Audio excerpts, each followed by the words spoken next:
رحمت اللہ علیہ درویش تھے دلی کے، بہت سارے لوگ مرید تھے، ایک بڑا خدمت گزار مرید تھا، مزدوری کرتا تھا، غریب تھا، تو 6 بیٹیاں تھیں اس کی۔ حضرت صاحب کے پاس روز آ کے کہتا حضور بچیوں کے لیے دعا کریں، اللہ کوئی اسباب پیدا کر دے، ایک بچی کی شادی کا خرچہ 1000 دینار ہے اور میں غریب ہوں۔ حضرت صاحب دعا کر دیتے۔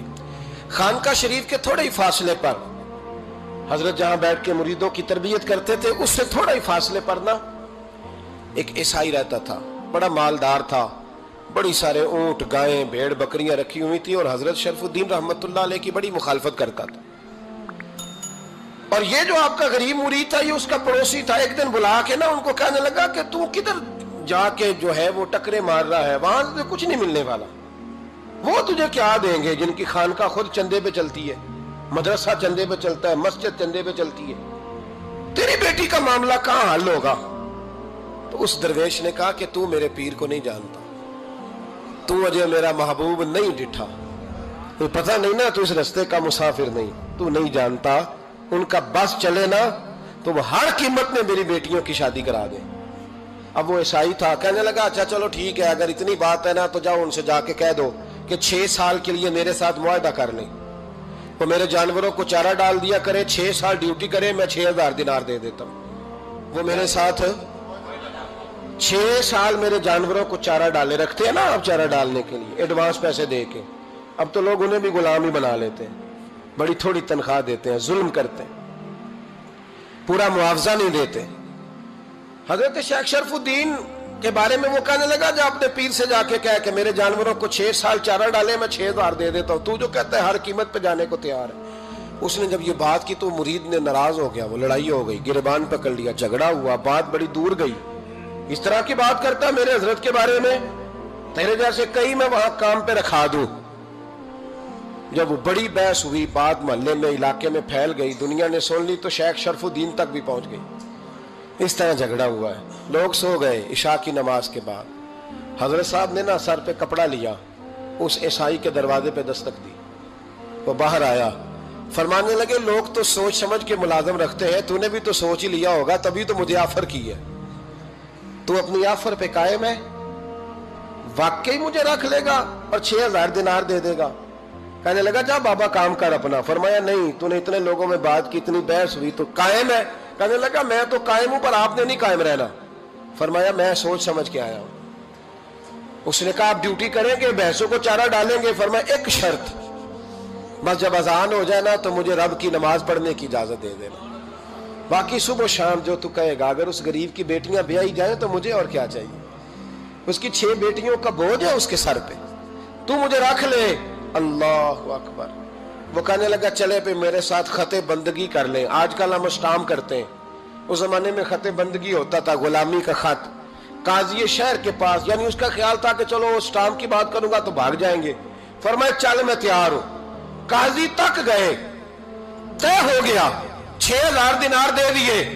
حضرت نے مرید کو بلایا، فرمایا پتر یہ لے جا، جا میری بیٹیوں کو روانہ کر دے۔ کہنے لگا حضور یہ کیا کر رہے ہو آپ، کچھ سوچیں۔ فرمایا یار جب تجھے بیٹا بنا لیا تو پھر میری پوتیاں تو لگتی ہیں نا، میرا حق تو بنتا ہے نا، جا کے ڈیوٹی کر، ان کو بیاہ دے۔ بات پھیل گئی، بادشاہ بھی عقیدت مند تھا، وہ 12000 دینار لے کے پہنچا۔ کیا بتاؤں ان رب کے بندوں کا دل کیسا ہوتا ہے، کیا درد ہوتا ہے، کیا رنگ۔ 12000 دینار لے کے بادشاہ آیا اور آ کے حضرت کو پیش کیے کہ حضور آپ دیں اس عیسائی کو ڈبل دیں اور جائیں کام کریں۔ آپ فرمانے لگے تو پیسے دے، شرطیں نہ لگا، میرا جہاں دل کرے گا میں خرچ کروں گا، مجھے تو مزہ ہی اب آنے لگا ہے، ابھی تو لطف آ رہا ہے، ابھی تو ذائقہ آیا ہے کچھ کرنے کا، پیسے دینے ہیں تو دے، پابندی نہ لگا، جہاں میرا دل کرے گا میں۔ اس نے کہا حضور ٹھیک ہے رکھ لیں۔ حضرت نے فجر مسجد میں پڑھی، جیب میں 12000 دینار تھے، اعلان فرمایا بھی کسی اور کی بیٹی بھی بیٹھی ہے تو پیسے میرے پاس ہیں۔ وہ 12000 دینار بھی بانٹ دیا، اور 12000 دینار بانٹ کے نہ تو پھر چلے گئے کھیت میں چارہ کاٹنے۔ اس عیسائی کو کسی نے بتلایا کہ ان کے پاس تو 12000 آیا ہے، پر تجھ سے جان نہیں چھڑائی انہوں نے، کہ وعدہ یہ ہوا تھا کہ 6 دیں گے تو جائیں گے، جب تک دیں گے نہیں تیرے گھر میں کام کریں گے۔ وہ نا چارہ کاٹ رہے تھے، حضرت صاحب تو وہاں پہنچ گیا، دور جا کے کھڑا ہو گیا، کہنے لگا بابا پہلے تو میں نے مسلمانوں کے اخلاق سنے تھے، اب تو میں نے دیکھ بھی لیے، پر یہ بتا جب 12,000 آیا تھا جان کیوں نہیں چھڑائی؟ تو حضرت چارہ کاٹتے کاٹتے رو پڑے، فرمانے لگے تو نہیں نہ جانتا یہ بیٹیاں سانجی ہوتی ہیں، پتہ نہیں نا؟ میرے رسول پاک نے تو حاتم تائی کی بیٹی کے سر پہ کپڑا رکھ کے کہا تھا بیٹیاں برابر ہوتی ہیں، تو یہ نہیں پتا جب اس کی 6 بیٹیوں کی شادی ہوئی ہے میرے اندر روحانیت کتنی بڑی ہے۔ فرمایا پھر 12,000 آیا ہے تو 2-4 بچیاں پھر گئی ہیں، تو یہ نہیں پتا میں اندر سے راضی کتنا ہوں، میں تیری نوکری کرتا رہوں گا، پتہ نہیں اللہ کتنی بیٹیوں کو بیاہ دے گا۔ اتنا رویا وہ عیسائی کے پیروں میں بیٹھ گیا، کہنے لگا بابا میں نے تیری مخالفت کی ہے پر تیرے قریب آ کے پتہ چلا ہے کہ تو بہت اونچے اخلاق کا مالک ہے، اور اگر تیرا یہ مقام ہے تو تجھے اخلاق سکھانے والے محمد عربی کی شان کتنی ہوگی۔ ظالم کی بولیے جاتے نہیں لوگ جھوٹے گواہ بن کے، وکیل صاحب کو نہیں پتا ہوتا کہ یہ بندہ مجرم ہے جو میرے پاس آیا، کیا مجرموں کے وکیل نہیں ہوتے؟ بولے تو اس کو پتہ نہیں ہوتا وکیل صاحب کو کہ یہ صاحب مجرم ہے، میرے پاس مقدمہ لے کے آئے، اور اگر بے ادبی نہ ہو جائے تو میرا خیال ہے قاضی عدالت کو بھی پتہ ہوتا ہے کہ مجرم کون ہے اور مظلوم۔ میرے نبی پاک صلی اللہ علیہ وسلم نے اس قدر زیادہ سختی فرمائی اس مسئلے میں، فرمایا جس کو پتا تھا کہ فلاں آدمی ظالم ہے، ظلم کر رہا، پھر وہ ظالم کا گواہ بنا یا اس نے ظالم کی مدد کی، کتنی کی؟ شارحین لکھتے ہیں چاہے اس نے ایک جملہ بول کے کی، چاہے ایک، سارے بولیے، چاہے ایک غریب کو اس نے ظلم کیا تو کہتے ہیں علاج یہ سی، چاہے ایک جملہ بول کے کی، شارحین اس حدیث کی شرح میں لکھتے ہیں ایک جملہ بول کے چاہے مدد کی، جس بندے نے کسی ظالم کی مدد کی کسی مقدمے میں یا کسی صورت میں اور اسے پتا تھا یہ ظالم ہے، میرے نبی پاک صلی اللہ تعالیٰ علیہ وسلم فرماتے ہیں اگر اس نے مدد کی، ابھی ظالم کی بات نہیں ہو رہی، ظالم کے مددگار کی بات ہو رہی، اگر کسی نے ظالم کی مدد کی تو حضور فرماتے ہیں خدا بھی اس سے بری و ذمہ ہے، رسول بھی اس سے بری و ذمہ ہے۔ سنبھال کے رکھے اپنی نمازیں، قربانیاں، حج، زکوٰۃ سنبھال کے رکھے۔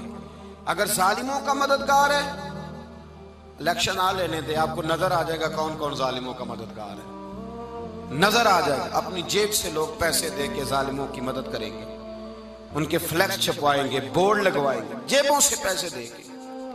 ہم نے خود آگ لگائی ہے چمن میں اپنے، بے سبب گردشی ایام کو الزام نہ دو، ہم نے خود نور کا ظلمت سے کیا ہے سودا، کر کے توہین سحر شام کو الزام نہ دو۔ ظالموں کے مددگار میدان میں آ گئے، یہ چھوٹا لفظ نہیں، میرے حبیب پاک صلی اللہ علیہ وسلم نے فرمایا جو ظالم کا مددگار ہے سن لے جو سجن کے ساتھ کچہری جاتا ہے، وہ یاد رکھے جو دوست کا گواہ بنتا ہے، وہ یاد رکھے جو کہتا ہے میں مانگی گیا تھا، مجھے بلایا گیا تھا قبضہ چھڑانے کے لیے کسی غریب بیوہ کی جائیداد پہ، وہ سن لے تو مدد کر کے نہیں آیا، تو خدا کے ذمے سے نکل گیا ہے۔ رسول پاک نے فرمایا تیرا میرا تعلق ختم ہو گیا، تو ظالم کا مددگار ہو گیا۔ پھر تو کہتا میں بے چین ہوں، میں بے قرار ہوں، میں آزمائش کا شکار ہوں، پلٹ کے دیکھ تو صحیح تیرا گناہ کتنا بڑا ہے۔ میرے نبی پاک صلی اللہ علیہ وسلم کا ایک اور فرمان سن لیں، ابن ماجہ ابو داؤد میں موجود ہے، اس حدیث کو آپ نے یاد کر لینا ہے، کر لیں گے انشاءاللہ، سارے کہیے انشاءاللہ، کر لیں گے یاد۔ حضور صلی اللہ علیہ وسلم نے فرمایا اگر تو ظالم کی مدد کرے گا نا، یہ لفظ دل کی تختی پہ لکھ لینا، یہ مکافات عمل ہے، مکافات عمل دنیا، ادھر کرو گے تو ادھر بھرو گے۔ فرمایا اگر تو کسی ظالم کی مدد کرے گا، سن لے حضور کا فرمان ہے، اگر تو ابن ماجہ ابو داؤد سیاہ میں موجود ہے، فرمایا اگر تو کسی ظالم کی مدد کرے گا تو رب تعالیٰ مرنے سے پہلے تیرے اوپر بھی ظالم کو مسلط کر دے گا، تیرے اوپر بھی ایک دفعہ ظلم ضرور ہوگا اگر تو ظالم کی، وہ کسی صورت میں بھی ہو سکتا ہے، کسی صورت میں بھی تیرا بیٹا ہی اٹھ کے ظلم کر دے گا، تو الجھ جائے گا، کسی نہ کسی جگہ تیرے لیے تباہی کا سامان ہوگا، تیرے اوپر ظلم ہوگا، اس لیے کہ تو ظالموں کا مددگار ہے۔ چاہیے یہ تھا کہ تو مظلوم کی مدد کرتا، انسانی ایمانی یقین کا فریضہ سر انجام دیتا، تو ظالموں کا مددگار ہو گیا۔ ٹٹول کے دیکھ لیں، رزلٹ نکال کے دیکھ لیں، ہمارے زمانے میں ظالموں کے مددگار زیادہ ہیں، اتنی لمبی زبانیں نکال کے ظالموں کی مدد کرتے ہیں، بڑے بڑے کالم نویس اللہ نے انہیں قدرت دی لکھنے کی، تو اپنا قلم ظالموں کی مدد میں خرچ کرتے ہیں۔ وہ لوگ جن کو اللہ تبارک و تعالیٰ نے قدرت دی، ہمت دی، طاقت دی، کچھ لوگ ان کے حلقہ احباب میں وہ اپنے لوگوں کو استعمال کر کے ظالموں کی مدد کرتے ہیں، ظالموں کی مدد کرتے ہیں۔ میرے نبی کریم سید عالم نور مجسم صلی اللہ علیہ وسلم نے فرمایا اگر تو نے ظالم کی مدد کی تو جب تک تو توبہ نہیں کرے گا رب تجھ سے ناراض ہی رہے گا۔ اللہ تجھ سے، او بھائی جس سے رب بھی ناراض ہو گیا، نہ کھانا نہ پینا نہ سونا نہ جاگنا نہ نیند، پھر تیری ہر چیز تیرے لیے آزمائش ہو جائے گی، پھر تیرا سایہ بھی تیرے لیے خوف کا سامان بنے گا، پھر زندگی جیتی جاگتی لاش بن جائے گی، تو اپنے کندھوں پر اپنی میت اٹھائے پھرے گا جب تو ظالم کا مددگار ہوگا۔ اور نبی پاک صلی اللہ علیہ وسلم نے فرمایا ظالموں کا مددگار بھی ظالم ہوتا ہے، ظالموں کا مددگار بھی، سارے بولے ظالموں کا مددگار بھی، نہیں کو نہیں، آپ سارے نہیں بولے، ایک دفعہ بولے ظالموں کا مددگار بھی، پکی بات ہے، ظالموں کا مددگار بھی۔ اللہ اکبر، جس کا یارانہ ہو، جس کا دوستانہ ہو، جو کہے میں نے نا اس کو اوکھے ویلے کے لیے ظالم کو یاد رکھا ہوا ہے۔ کبھی مشکل میں رکھے نہیں ہوئے لوگوں نے ظالم دوست، کہتے ہیں میں نے رکھے ہوئے ہیں، بلکہ ہمارے دیہات میں تو کہتے ہیں میں نے بازو بنائے ہوئے ہیں۔ کس کو بازو بنا لیا؟ ظالم بھی کبھی بازو ہوتا ہے، جو ظلم کی تلوار لیے میدان میں کھڑا ہے۔ قارون، حامان، فرعون، نمرود کا حال نہیں لوگوں نے دیکھا؟ اپنے زمانے میں آپ نے کتنے لوگ نہیں دیکھے جن کے سائے سے، آواز سے لوگ کانپتے تھے؟ پھر پولیس کی گاڑیوں میں وہ اس طرح مردہ پڑے کہ دنیا نے تماشا دیکھا ان کا۔ یہ رنگ ہم نے دیکھے نہیں اپنے آنکھوں سے۔ فرمایا ظالم کا مددگار بھی، جو کار میں بٹھا کے لے کے گیا وہ بھی ظالم، جس نے چائے پلائی وہ بھی، جس شخص نے کھانا کھلایا وہ بھی، جو کچہری تک ساتھ گیا وہ بھی، جس نے فلیکس کے نیچے بڑے شرابی کے نیچے چھوٹی اپنی فوٹو لگائی وہ بھی، جو ووٹ کی پرچی ڈالنے گیا وہ بھی۔ کہہ دینا باہر نکل کے کہ حضرت صاحب نے سیاسی تقریر کی ہے، کہہ دینا، پر بات تو سچی ہے نا۔ خو کرے ہم تو سے تھوڑا سا گلا بھی سن لے، خو کرے ہم تو سے تھوڑا سا بھی گلا۔ امام مالک کے پاس ایک بندہ آیا، اس نے کہا حضور میں درزی ہوں، ایک ظالم بادشاہ مجھ سے کپڑے سلواتا ہے، میں تو ظالموں کا مددگار نہیں نا۔ ایک ظالم بادشاہ مجھ سے، حضور میں تو مددگار نہیں نا ظالموں کا، جو فرمایا ظالموں کا مددگار بھی ظالم ہوتا ہے، تو کپڑے لے کے آتا ہے میں سی کے دے دیتا ہوں، ذمہ داری نہیں۔ یہ ایک آدمی دکاندار ہے، اس سے کوئی بندہ چیز خریدنے آئے گا تو تھوڑی کہے گا میں نے نہیں دینی، تو دے گا۔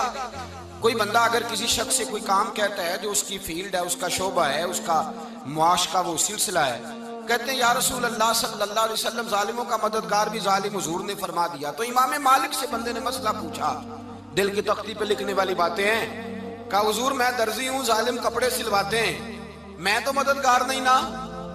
امام صاحب کہنے لگے نہیں، مددگار تو وہ ہوگا جو تجھے سوئی دھاگا فراہم کرے گا، تو پورے کپڑے سی کے دیتا ہے، تو خود بہت بڑا ظالم ہے، تو پورے سوٹ سی کے دیتا ہے، تو بہت بڑا ظالم خود ہے۔ مددگار تو وہ ہوگا جو تجھے دھاگا دے گا، جو تجھے بٹن دے گا، جو تجھے نلکی دے گا۔ جو ظالم سے اتنی نفرت ظلم کر کے بندہ ہے، یہاں تو ہمارے زمانے میں ہیرو بن جاتے ہیں لوگ، ظالم ہیرو ہے، لوگ اس سے ڈرتے پھرتے ہیں، گھومتے پھرتے ہیں، اور بہت سارے کم مزاج لوگ اس کے پیچھے ہاتھ باندھ کے پھرتے ہیں۔ ظالموں کی مدد کرنا، ظالموں کے ساتھ رہنا، یہ ظلم ہے، ظلم، یہ زیادتی ہے۔ میرے نبی پاک صلی اللہ تعالی علیہ وآلہ وسلم نے ارشاد فرمایا یاد رکھو، رب فرماتا ہے میں مظلوم کی مدد ضرور کروں گا، چاہے جلدی کروں چاہے دیر سے کروں، میں مظلوم کی مدد۔ اور حضور صلی اللہ علیہ وسلم نے فرمایا ہے، حضرت معاذ بن جبل کہتے ہیں حضور نے مجھے یمن کا گورنر بنایا، جب میں جانے لگا نا تو حضور نے بڑی نصیحتیں کی، بخاری میں موجود ہے، فرماتے ہیں جب میں پلٹنے لگا تو میرے رسول نے فرمایا معاذ ایک منٹ ٹھہر جا، ایک بات میری یاد رکھنا، اس کو نہ بھولنا۔ کہا حضور کیا؟ فرمایا دیکھنا کسی پہ ظلم نہ کر بیٹھنا، کہیں تجھ سے زیادتی نہ ہو جائے۔ محبوبہ پھر حضور نے فرمایا سن میرے معاذ، میں تجھے گورنر بنا رہا ہوں، زیادتی نہ کر بیٹھنا۔ یا رسول اللہ صلی اللہ علیہ وسلم کیا ہوتا ہے؟ تو میرے کریم نے فرمایا جب مظلوم دعا کے لیے ہاتھ اٹھاتا ہے تو عرش کا مالک کہتا ہے فرشتوں پیچھے ہٹ جاؤ، عرش کا مالک کہتا ہے فرشتوں پیچھے ہٹ جاؤ۔